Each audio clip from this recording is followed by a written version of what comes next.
So I think that things like rate cuts, ending of QT, I think all of those things are potentially going to add to liquidity here going into the end of the year and early first 2 months of 26.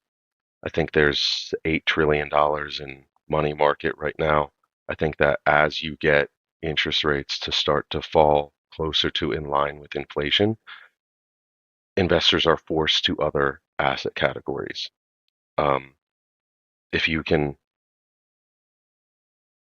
be in cash and make more than inflation from a risk adjusted perspective, it's a no brainer, especially where we're at in valuations and volatility.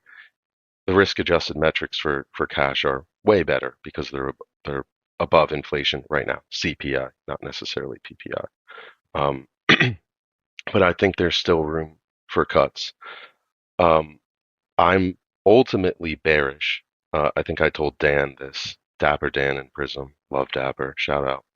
Um, but I don't think you give me 20 minutes with someone, I don't think I'll convince them to be a bear for next year, which is I'm open to bullishness if we can find liquidity elsewhere. I'm just struggling to see a world where we continually find liquidity throughout all of 26. And I think that the next Fed chair is really important. I think um, what the next Fed chair says leading up to Jerome's departure will really, I think March and April are going to be a pivotal time because we're going to have either liquidity have already entered the market or be forced into the market outside of cash. And then what comes next? Um, Companies start to re-leverage in January, so there will be liquidity flows from that. But I think we could start to see liquidity issues throughout all of 26.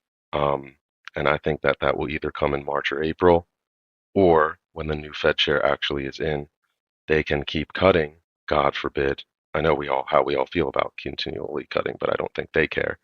Um, and then I think we could extend that problem out towards November.